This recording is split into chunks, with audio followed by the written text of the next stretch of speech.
afirmando que queremos ver a manifestação do céu na terra. Nós queremos, Senhor, ver a Tua glória derramada sobre este lugar, sobre as nossas vidas. Mas nós podemos contemplar essa glória, essa majestade, esse poder em Jesus Cristo, o Deus conosco, o grande eu sou. Portanto, meu irmão, se você espera algo sobrenatural, se você espera a manifestação do além do natural na sua vida, olhe para Jesus, olhe para Cristo, aquele que veio dar a vida pelas suas ovelhas. Nós estamos dizendo que essa atmosfera é uma atmosfera de bênção, onde céus e terra se encontram. Você está no melhor lugar, você está no melhor momento, você está aqui, irmãos, para ser encontrado pela glória, pela bênção do Senhor. Eu tenho uma palavra para você, como diz o Salmo 23, certamente a bondade e a misericórdia do Senhor nos seguirão todos os dias da nossa vida.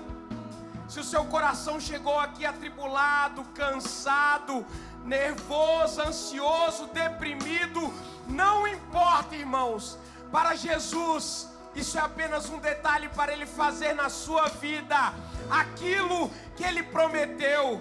E aquilo que Jesus prometeu, Ele é fiel para cumprir. Portanto, Jesus, nessa manhã, Ele quer se apresentar para você como poderoso El Shaddai, o todo-poderoso Senhor. Ele diz para você que se você estiver nele e as palavras dele estiverem em vocês, vocês pedirão o que quiserem e vos será feito. Qual é o pedido do seu coração nessa manhã, CN Valparaíso?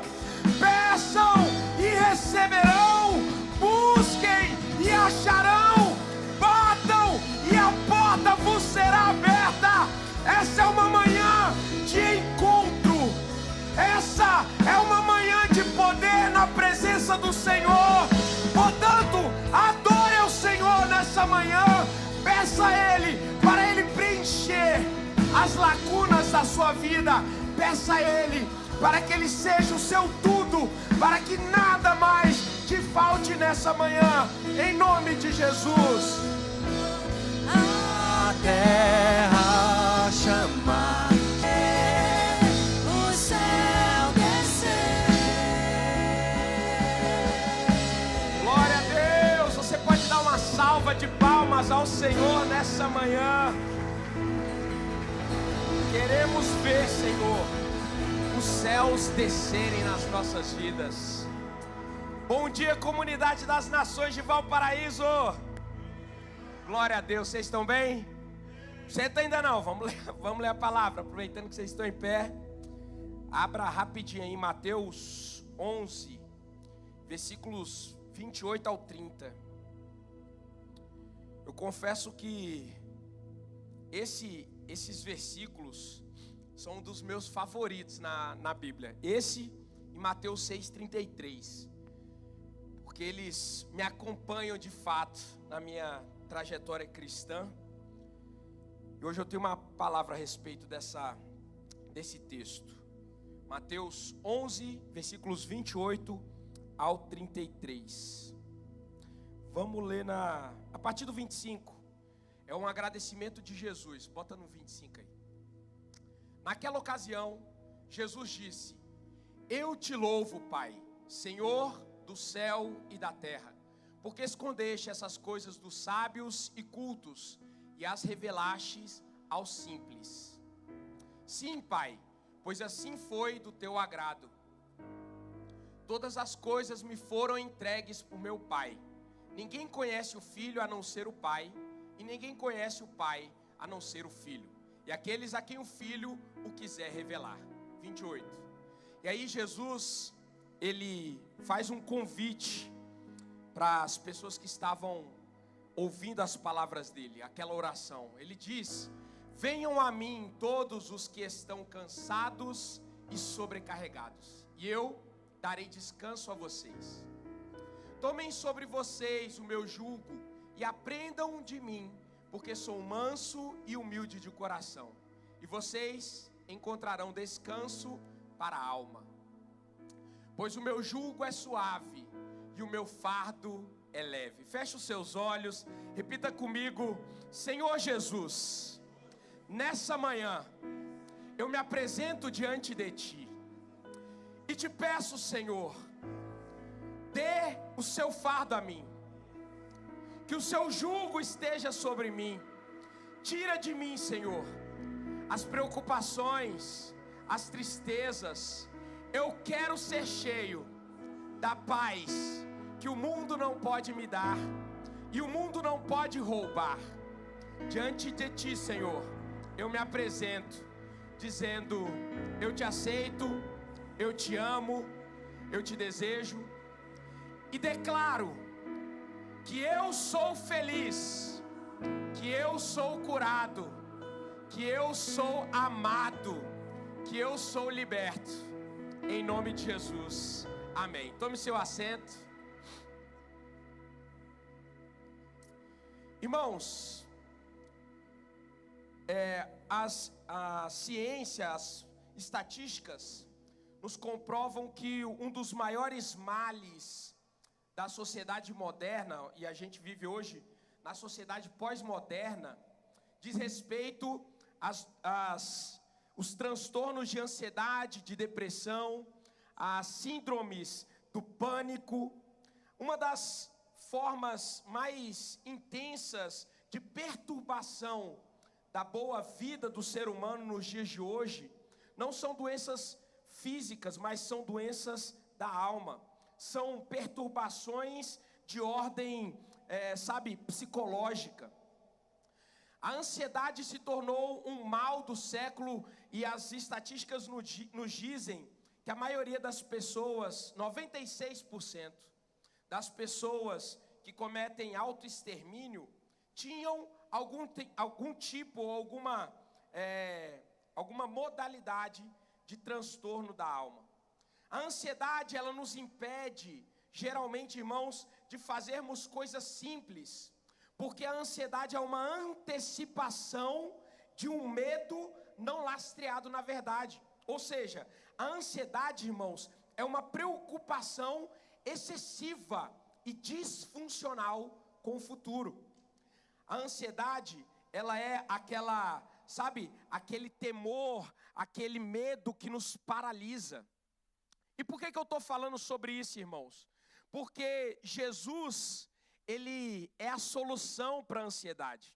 Jesus, Ele é a solução para as doenças da depressão, da alma, aqueles problemas que muitas vezes nós antecipamos porque não aprendemos a confiar em Deus. Jesus, nesse texto, Ele chama a cada um de nós, independente do quanto nós conheçamos dEle, do quanto nós saibamos de teologia, o quanto nós saibamos, irmãos, de soterologia, angelologia, armatiologia, que são as matérias teológicas. Jesus nos chama, irmãos, para abandonarmos esse amontoado de conhecimento, esse amontoado de preocupações com o dia a dia, e aprendermos a descansar em Deus, aquele que tem muito mais para nós do que nós pedimos ou pensamos. Sabe, o salmista Davi, ele nos ensina isso quase 1000 anos antes de Jesus fazer esse convite. Quando lá no Salmo 42, se não me engano, no Salmo 37, ele, falando com a sua própria alma, ele diz: por que te abates, ó minha alma? E por que diz dentro de mim? Davi era um homem, irmãos, que tinha uma inteligência emocional, porque nos momentos mais tenebrosos da sua vida, quando, por exemplo, ele passou 9 anos fugindo de Saul, já sendo ungido rei, ele estava lutando, vencendo as provações, as perseguições, indo de caverna em caverna, reunido e rodeado de pessoas de má índole. A Bíblia nos diz, lá em 2 Samuel, acho que no capítulo 18, que quando Davi começou a fugir de Saul, muitos homens considerados socialmente, divergentes, os bandidos, os párias da sociedade, começaram a se juntar a Davi. Ora, irmãos, e a preocupação de Davi não era sem noção ou descabida. Ele tinha medo de que alguns daqueles que se juntaram a ele, porque viam nele aquilo que ele carregava, os traíram. Davi não foi alguém que não passou por provações, por lutas, por perseguições. E ele tinha, irmãos, certamente, momentos de dúvida, de angústia, mas ele tinha essa inteligência emocional de virar para ele mesmo e falar: ei, alma, calma aí, por que você está aflita, por que você está perturbada? Espera em Deus. Esperar em Deus não é ficar inerte, mas é você, irmãos, trazer à memória as coisas que te trazem esperança. Nessa manhã, Jesus, ele faz novamente esse convite para mim e para você, que porventura está passando um momento na sua vida extremamente desfavorável, sendo perseguido, sendo caluniado, ou talvez você esteja se escondendo em cavernas, escondendo o seu dom, escondendo o seu chamado, com medo de que alguém mate ele. Jesus, nessa manhã, ele fala para mim e para você, faz um convite dizendo: venham a mim, vocês que estão cansados e sobrecarregados. Nesse versículo de número 28, primeiro ele faz um convite. Qual é o convite? Venham a mim. É como se Jesus, irmãos, estivesse de braços abertos, esperando para que você se achegasse a ele. A Bíblia nos diz que não fomos nós que amamos primeiro o Senhor, mas foi Ele que nos amou primeiro. Uma das coisas que eu vejo mais intensas na Bíblia é que a maioria das religiões dizem respeito ao ser humano se esforçando para alcançar o transcendente, o sobrenatural, o divino. São pessoas como, por exemplo, no hinduísmo, que fazem sacrifícios absurdos, como por exemplo, nunca baixar o braço, aqueles monges lá do hinduísmo, como por exemplo os muçulmanos, que têm uma busca incansável pelo reino de Alá, na verdade pelo harém, e se matam e fazem coisas tenebrosas. Mas o cristianismo não diz respeito ao quanto você se esforça para alcançar Deus. O cristianismo diz respeito ao amor transcendente, sobrenatural, inalcançável do próprio Deus, que vem te encontrar, que vem acalmar a sua mente, que vem acalmar o seu coração. É o próprio Deus, irmãos, que busca as suas ovelhas nessa manhã. É o próprio Senhor que se esforça para alcançar e chegar ao seu coração. E a única coisa que Ele fala para nós é: venham a mim. Jesus está esperando, irmãos, para ouvir a sua voz, para acariciar o seu cabelo, para, irmãos, abraçar você nos momentos de mais perturbação, de mais terror. Ele faz esse convite, e junto com esse convite, ele fala a respeito de uma promessa. Ele diz: venham a mim vocês que estão cansados e sobrecarregados. E ele diz: porque eu vos mandarei embora do mesmo jeito. É isso que o convite de Jesus faz, irmãos? Não, ele diz para nós chegarmos a Ele e Ele nos daria descanso. Ei, irmãos, em Jesus Cristo, as nossas dores, o nosso cansaço, a nossa, imperfeição, elas são supridas por aquele que é perfeito. Irmãos, aquilo que você não pode fazer pelas suas forças, aquilo que você não consegue resolver pela sua própria capacidade, Jesus, ele faz um convite para você nessa manhã. Depositem sobre ele o seu casamento, depositem sobre ele as suas finanças, depositem sobre eles, irmãos, os seus sonhos, os seus projetos, a vontade que você tem, por exemplo, de viajar. Ele faz esse convite, dizendo sobre uma promessa. Não é apenas um convite vazio, como muitas vezes nós fazemos. Sabe quando a gente era pequeno e a gente chegava no shopping, Wellington, virava para nossa mãe e falava assim: mamãe, eu quero comprar isso aqui. Ela falava o quê? Na volta a gente compra. E esse na volta não estava, né, irmãos? Oh, Jesus. Eu até hoje, irmãos, nunca esqueço. Quando eu era criança, eu recebi uma promessa do meu pai e da minha mãe de ganhar um relógio, né? E eu era aquela coisa, né, criancinha. Eu falei, caraca, eu vou ganhar um relógio do meu pai. Só que eles saíram e eu quebrei a agulhazinha da vitrola, né? Quem lembra das vitrolas está até voltando. Meu irmão, quando meu pai e minha mãe chegou em casa, que eles viram aquilo e falaram assim: você nunca mais vai ganhar esse relógio. Até hoje meu coração dói por causa disso, irmãos.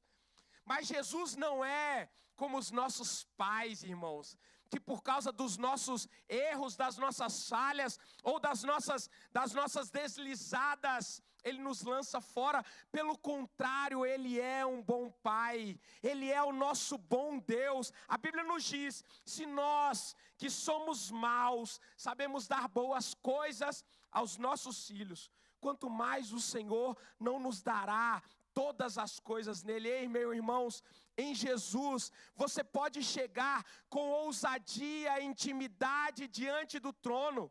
Sabe por quê? Porque o sacrifício de Jesus, ele não foi insuficiente para perdoar uma multidão de pecados. Não foi, irmãos, pequeno demais para nos garantir uma salvação que não é estável. Sabe aquela pergunta: quantas vezes você já perdeu a sua salvação nesse mês? O sacrifício de Deus, ele é poderoso, irmãos, para tirar de nós o peso da condenação. E com esse peso lançado na cruz do Calvário, nós temos acesso ao trono de Deus, como diz Efésios capítulo 2. Ei, você está aqui nessa terra hoje, mas ao mesmo tempo o apóstolo Paulo fala que nós estamos governando com Cristo nas regiões celestiais. E tudo isso veio mediante essa promessa: vocês terão descanso. Ansiedade, tristeza, depressão, pânico, essas coisas não pertencem aos filhos de Deus. Amém, irmãos?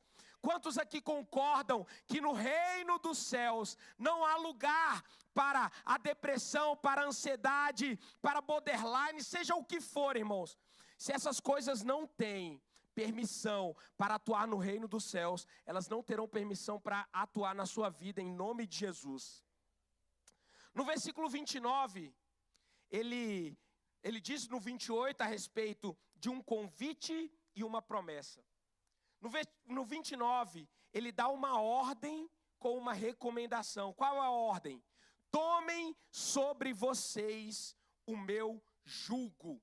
Deixe que eu lhes ensine, pois sou manso e humilde de coração. E vocês encontrarão descanso para a alma. Novamente Jesus diz, irmãos, primeiro, e aqui eu vejo muito o passo a passo da salvação, ou na verdade, do discipulado. Primeiro ele nos convida, nos chama, sabe, irmãos, nos encanta por aquilo que ele é, pela beleza dele, pela santidade dele, pelo perdão dele que é concedido a cada um de nós, sem exigir nada em troca. Ele fala para cada um de nós: só venham a mim e eu trarei descanso para a alma de vocês. Me aceitem como Zaqueu aceitou Jesus gostoso, e vocês, irmãos, terão uma transformação de vida. Isso é o processo de aceitar a Jesus. Já no 29, eu vejo o início da caminhada de um cristão. Ei, você chega diante de Jesus totalmente maltrapilho, totalmente desprovido de esperança, de condições ou de perspectiva de futuro. Como aquele filho pródigo que volta para o seu pai com roupas extremamente desgastadas, sujas, fedorentas. Ele estava cuidando de porcos, porque ele gastou a herança dele. Ele foi para uma terra distante, gastou tudo o que tinha com prazeres. E quando o dinheiro acabou, os amigos se afastaram, ele se lembrou do seu pai. E ele falou: que loucura é essa que eu estou fazendo? Pois os servos de meu pai têm uma cama para dormir, têm comida para comer, e eu estou aqui passando por isso.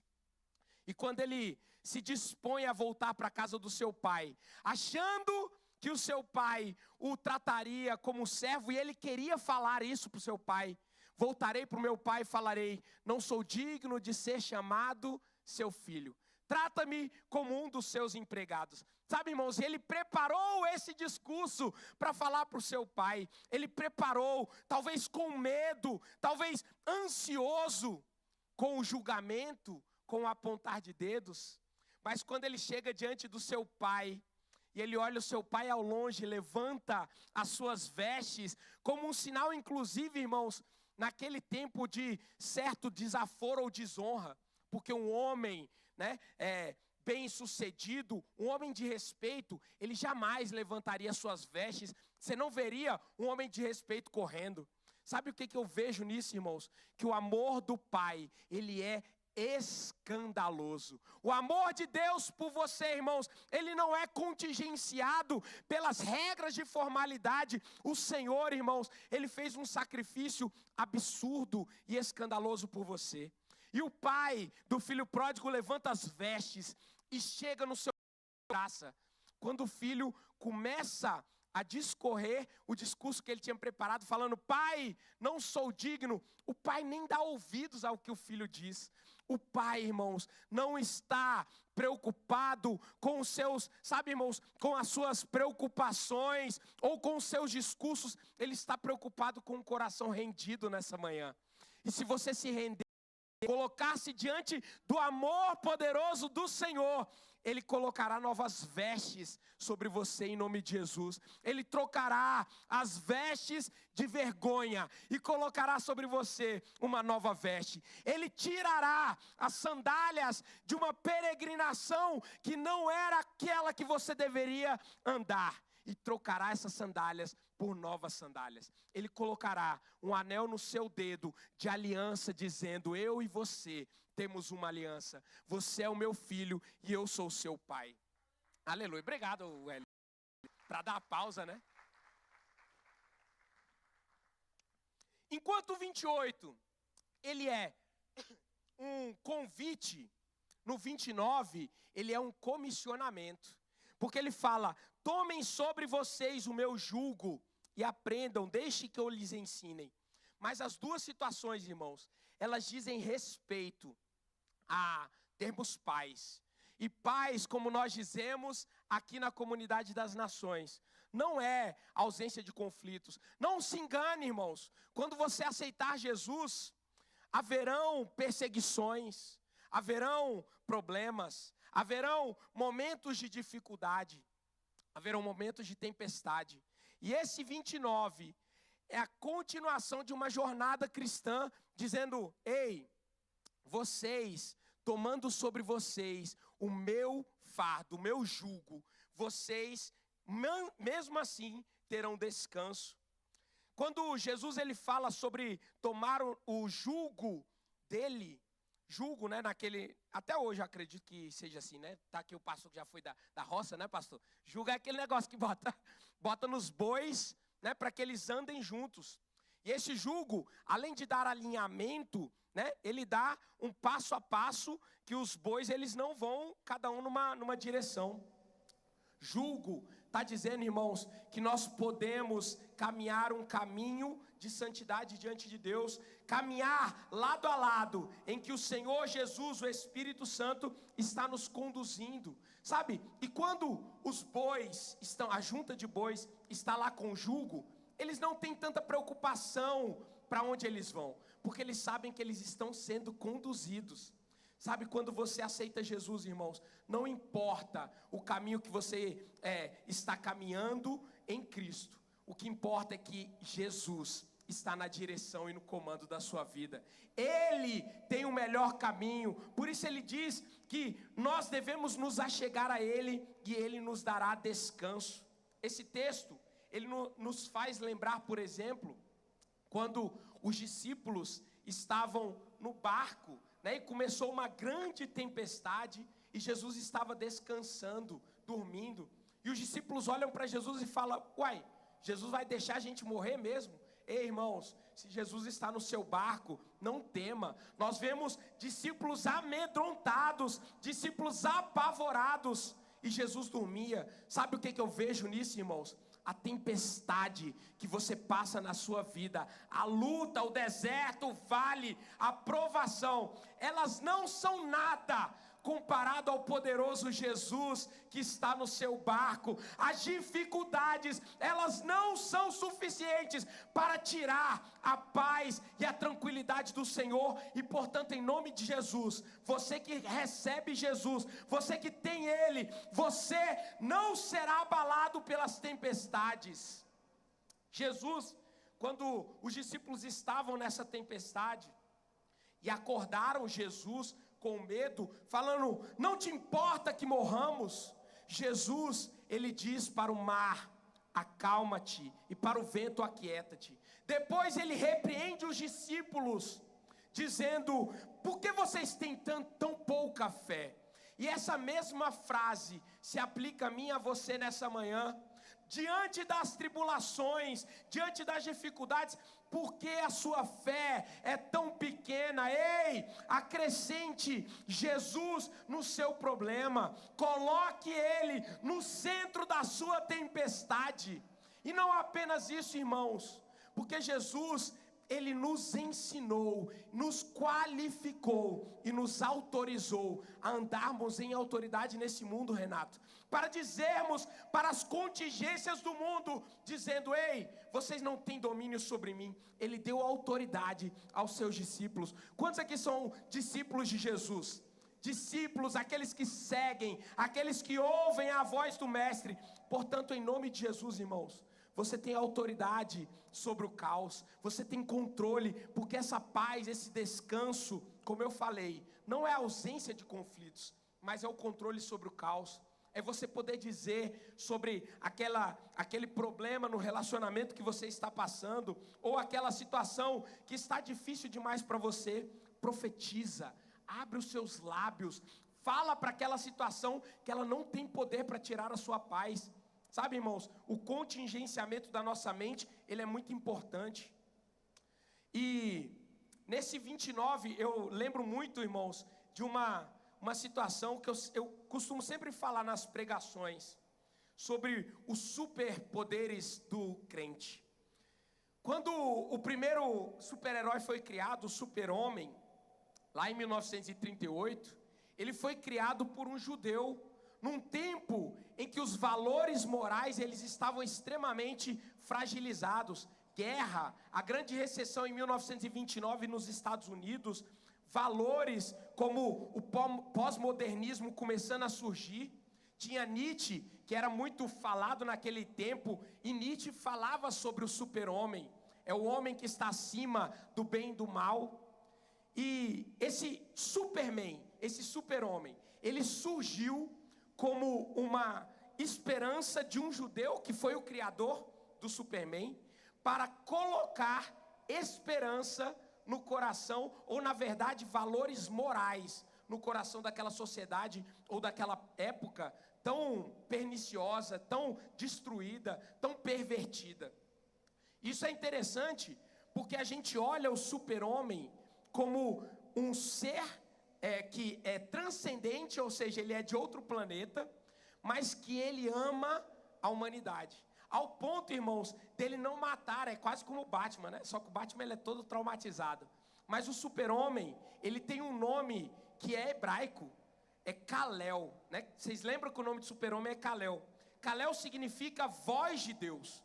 Para você ver, irmãos, que a sociedade, até o Superman, quer valores como, sabe, o super-homem não mente, o super-homem, ele não foge das batalhas, o super-homem, ele está disposto a dar a sua vida ou enfrentar os maiores riscos.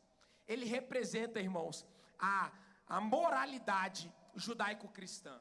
Por que eu estou dizendo isso, irmãos? Porque em Cristo nós somos nova criatura, como diz 2 Coríntios, capítulo 5, versículo 17. Se antes de Cristo Jesus, você se preocupava com o dia de amanhã, em Cristo Jesus, a Bíblia diz: buscai primeiro o reino de Deus e a sua justiça, e todas as demais coisas vos serão acrescentadas. Se em Jesus você temia a perseguição ou a afronta, em Cristo Jesus, Ele diz para nós que nele nós somos mais do que vencedores, dizendo: vão por todo mundo, preguem o Evangelho. Se vocês comerem alguma coisa mortífera, não vos fará mal, vocês pisarão a serpente e o escorpião. Ele estava dizendo para nós, irmãos, que aquilo que antes nos afetava e tirava a nossa paz, nele nós temos o superpoder de mudar essa rotina, mudar essa realidade. Por ele, para ele e nele nós somos mais do que vencedores, em nome de Jesus, amém? Glória a Deus, obrigado, Wellington.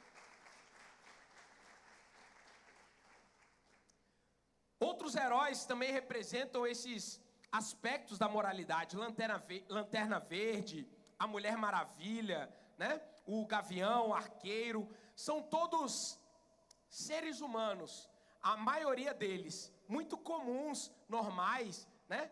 Mas que por algum motivo eles foram encontrados por alguma coisa sobrenatural. Lanterna Verde era um piloto da Força Aérea Americana que encontrou um anel, que esse anel foi forjado por uma entidade, ou por entidades superiores, né, celestiais, eternas, que deram o poder da força de vontade. Jesus, irmãos, ele também nos dá esse superpoder. Ele coloca em nós um anel de aliança, e dizendo que essa vontade e esse poder superior, eles estão dentro de você. Os super-heróis, eles representam aspectos da moralidade ou de uma sociedade perfeita. E essa é apenas, irmãos, uma forma lúdica para representar o Todo-Poderoso. O nosso Salvador, o nosso super-herói é Jesus. E Ele coloca em nós, irmãos, esse mesmo poder. Portanto, não se amedrontem, não percam a vossa paz, não deixem, irmãos, que as vicissitudes da vida, os problemas, eles afastem você de Jesus. Venham até Ele, tomem sobre vocês o jugo dele, porque Ele diz no 30, meu jugo é fácil de carregar, e o fardo que eu lhes dou é leve. O salmista Davi, além de dizer, por que está batido a minha alma? Por que te perturbas dentro de mim? Espera em Deus. Ele fala uma outra coisa no Salmo 103, irmãos, que tem que ser reverberado na nossa vida, dizendo, bendize, ó minha alma, ao Senhor, e tudo que há em mim, bendiga o seu santo nome. Esse, irmãos, é um exercício diário, que eu e você temos que fazer, diante das dificuldades. Primeiro, ei, mar, aquieta-te, que é o Salmo 42. Por que você está abatido? Por que você está preocupado? Por que você perde o sono, perde a paz? Espera em Deus. E no segundo momento, irmãos, é você saber bendizer a Deus por aquilo que Ele já colocou nas suas mãos. Entenda, o Senhor não nos dá prova maior do que possamos suportar. Ele não nos dá provação pelas quais Ele já não nos capacitou, nos habilitou, nos deu, irmãos, a chance de vencermos essas dificuldades. Por isso o salmista Davi, ele tinha a inteligência de conversar com a sua própria alma. Louco é aquele que não conversa consigo mesmo. Nos momentos de dificuldade, você fala, você profetiza para a sua alma dizendo, ei, se aquieta. Você precisa, irmãos, ter conexão com o transcendental, com Deus, conversar, orar, jejuar, ler a Bíblia, porque assim você vai conhecer os propósitos de Deus. Mas você também precisa conversar consigo mesmo. Ministre para você, ministre sobre o seu futuro, sobre aquilo que você espera em Deus. Fale para a sua alma quando ela estiver perturbada, aquieta-te. descansa em Deus, espera nele, em nome de Jesus. Isaías capítulo 9, versículo 2, abre para mim aí, Isaías capítulo 9, versículo 2. O povo que andava em trevas viu uma grande luz. Sobre os que viviam na terra da sombra da morte, raiou uma luz. Ei, CN Valparaíso, não interessa a escuridão na qual você vivia. Não importa, irmãos, se o seu passado ele é tenebroso ou se a sua perspectiva de futuro ela era incerta. Em Cristo Jesus, as promessas que Ele fez hão de se cumprir na sua vida. Você será guardado pelo Senhor. Uma luz brilhará no meio das trevas que se apresentavam na sua vida, em nome de Jesus. Esse texto, irmãos, ele nos fala que havia uma promessa de um Salvador. O Salvador chegou, Ele é Jesus, e Ele convida a mim e a você: venham a mim, tomem sobre vocês o meu jugo. Significa abandonar a autossuficiência, abandonar a autojustificação, querer colocar a culpa dos problemas que você passa nos outros, dizer: eu passo por isso por causa de fulano, por causa de ciclano. Ei, irmãos, aponta o dedo para você e fala: eu sou responsável pelas minhas ações, pelas minhas escolhas, mas em Cristo eu posso viver essas escolhas de uma forma acertada, eu posso fazer diferente em nome de Jesus. Esse versículo 29, tomem sobre vocês o meu jugo, desde que eu lhes ensinem, pois sou manso. Eles têm parece que tem, irmãos, uma certa incongruência com Mateus 10:34, abra para mim, Mateus 10:34. Olha só, Jesus fala que Ele nos daria descanso, né? Fala que nos daria paz. Mas o 10:34 diz: não pensem que vim trazer paz à terra. Não vim trazer paz, mas espada. E um outro texto que também parece não se encaixar é o de João 16, versículo 2. Abra aí, por gentileza, João 16, 2. Dizendo, o Senhor Jesus falando para os seus discípulos, já quase no finalzinho da sua trajetória antes do sacrifício, ele diz: vocês serão expulsos das sinagogas. De fato, virá o tempo quando quem os matar pensará que está prestando culto a Deus. E aí vai do 2 até o 32. Jesus falando para os discípulos a respeito das perseguições, mas de como eles seriam libertos. Quando a gente lê esses dois textos, Mateus 10:34 e João 16:2, parece que ele tem uma certa incoerência. E eu digo para você, irmãos, pelo contrário, esses dois textos, eles simplesmente sintetizam aquilo que eu estou falando para vocês desde o início.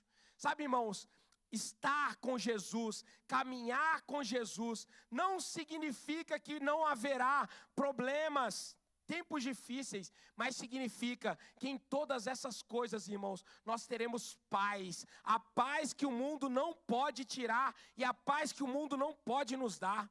Está dizendo, irmãos, que em Cristo Jesus, quando você se coloca diante dele, quando você aceita Jesus como seu único e suficiente Salvador, o mal não tem poder para tirar a paz que ele colocou no seu coração. Sabe por quê?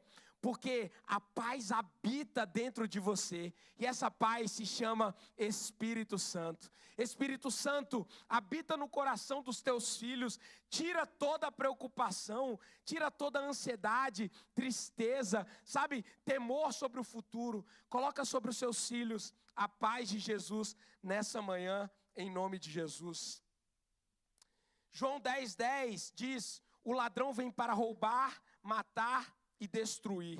Eu vim para lhes dar vida e vida em abundância. Não é uma vida meia boca, uma vida chifrim. Irmãos, Deus quer que você viva uma vida de plenitude. Não importa se você está no cárcere ou se você está, irmãos, no palácio. você terá vida e vida em abundância. Não interessa se você está no ponto mais alto da sua vida ou no ponto mais baixo. Paulo e Silas nos ensinam isso. Eles estavam açoitados, se não me engano em Éfeso, né? Eles estavam aprisionados, passando frio, mas eles não perderam a sua paz. Em nome de Jesus, a paz do Senhor, ela não sairá do teu coração, ela não deixará a sua vida, mesmo com o mar agitado, mesmo em cadeias, mesmo em tribulações, mesmo escondido em cavernas, como Davi, a paz não sairá do seu coração, porque você tem, irmãos, o Deus poderoso ao seu lado, em nome de Jesus. Glória a Deus. 1 Coríntios capítulo 10, versículo 13. 1 Coríntios 10, 13.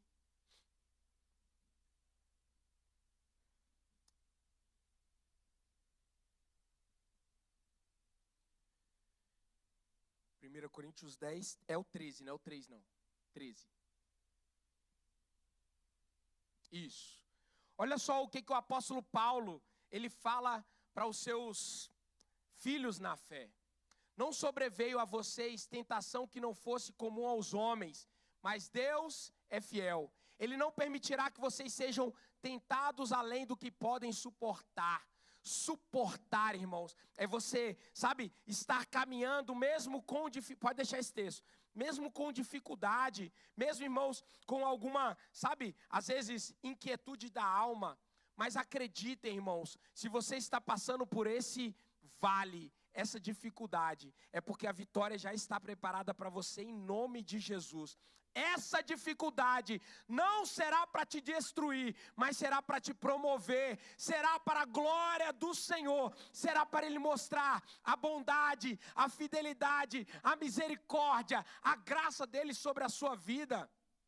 Tentação não é apenas para o pecado, mas essa tentação significa, irmãos, provação, porque Davi, ele foi tentado a matar Saul na caverna. Pode deixar aí, que eu já vou ler.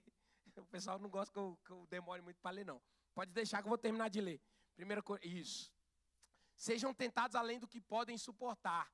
Antes, quando forem tentados, Ele mesmo providenciará um escape para que possam suportar. Eu estou declarando juntamente com a palavra que o escape está chegando. O alívio e o refrigério estão a caminho. A providência está se aproximando em nome de Jesus. Pode dar uma salva de palmas ao Senhor nessa manhã? Aleluia. Irmãos, quem somos nós sem Jesus? Antes dessa palavra, obrigado minha amiga, agora pode tirar. Quem sou eu sem Jesus? Sabe, sem segurança, batendo cabeça, buscando solução, sem certeza de resultados, torcendo para o acaso me favorecer. Sem Jesus, nós somos esses que, por mais inteligentes que sejamos, por mais favorecidos intelectualmente, financeiramente, às vezes recebemos uma grande herança, nós não contamos com mais nada além do acaso, porque nós não sabemos o dia de amanhã. Cristo, nós sabemos, irmãos, que o dia de amanhã está guardado pelas mãos do Senhor. Não interessa o que acontecerá no meu futuro, porque no meu futuro está Deus, no seu futuro está Deus, então o resto é mero detalhe. Não importa se eu estarei aqui, se eu estarei no Japão, nos Estados Unidos, não importa, irmãos. O importante é que em todos os lugares eu carrego a presença do Senhor comigo, amém, irmãos? Carregue a presença do Senhor. Diga para essa contingência da ansiedade, do desespero, da desesperança, da falta de fé, dizendo: ei, você não tem lugar no meu coração. No meu coração só tem lugar para Jesus, o autor e consumador da minha fé, em nome de Jesus. Enquanto sem Jesus nós não temos esperança, ou na verdade nós só temos a mera expectativa das coisas darem certo, com Cristo, quando você caminha com Ele e no seu propósito, você pode saber que você é mais que vencedores. Romanos 8:37, por gentileza, para a gente terminar nessa manhã. Eu não vou nem ler, ó. Pastor Jefferson que me deu, né? Pastor Jefferson aqui, ó. Eu amo vocês, irmãos. Eu amo vocês porque esse é o nosso fundamento, esse é o nosso alvo, né? O amor em nome de Jesus. Abre aí, Romanos 8:37. Isso. Vamos ler esse texto juntos, irmãos? Vamos lá? 1, 2, 3. Mas em todas essas coisas somos mais que vencedores por meio daquele que nos amou. Aleluia! Nós somos mais do que vencedores. Nós não somos mais do que vencedores pela nossa própria capacidade. Não, não. Nós não somos mais do que vencedores por tanto que nós nos esforçamos. Não, não. Nós não somos mais do que vencedores pela sorte ou pelo acaso. Nós somos mais do que vencedores por aquele que nos amou. Nessa manhã, você é amado, você é amada. Talvez rejeição, talvez abusos tenham vindo sobre a sua vida, mas você é amada por um Deus perfeito, por um Pai bondoso. Você é amado por Jesus, que demonstrou o seu amor, derramando o seu sangue na cruz do Calvário. Eu sei que os planos de Deus, irmãos, são maiores do que os meus. E portanto eu posso descansar nele. Porque aquele que começou a boa obra é fiel para cumprir. Deus cumprirá a obra na sua vida nessa manhã, em nome de Jesus. Ele fará boas coisas. Certamente a bondade e a misericórdia do Senhor te acompanharão todos os dias da sua vida. Se coloque de pé nessa manhã.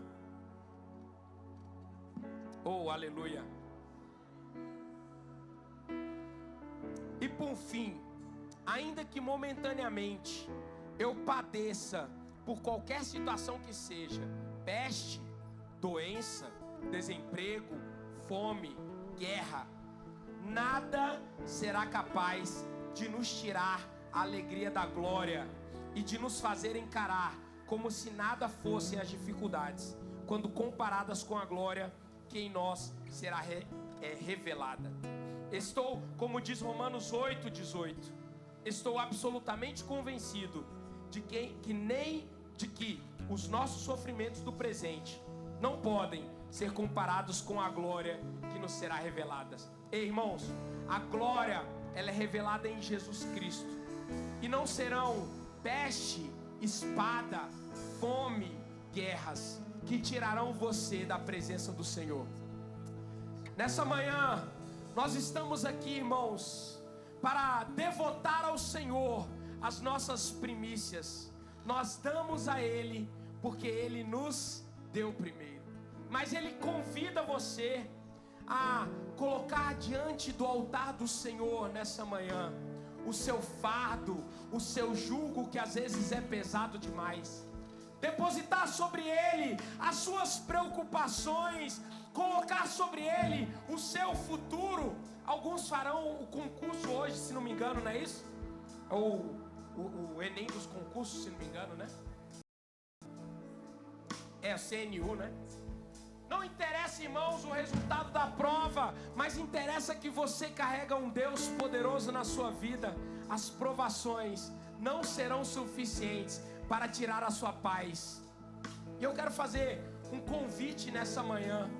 Se perturbações têm vindo sobre a sua vida e tirado a sua paz de espírito, se você tem passado por problemas que parecem ser insolúveis, ser permanentes e eternos, venha aqui à frente, diante desse altar, e faça um ato profético dizendo: Senhor, eu troco o meu jugo, a minha preocupação, a minha incapacidade, pelo seu amor nessa manhã. Eu convido você nessa manhã, que tem passado por problemas que parecem ser grandes demais, que tem tirado o seu sono, que tem tirado a sua paz. Venha aqui à frente, irmãos, porque a paz que excede todo entendimento ela te convida. Essa paz, ela diz para você: venham a mim, vocês que estão cansados, sobrecarregados, e eu vos darei descanso. Vocês que estão aqui à frente, vocês reconhecem a possibilidade de uma mudança de cenário na vida de vocês. Vocês estão aqui porque reconhecem, irmãos, que existe algo maior do que vocês, e esse algo é Jesus. Nessa manhã, Ele quer trocar as preocupações pela paz.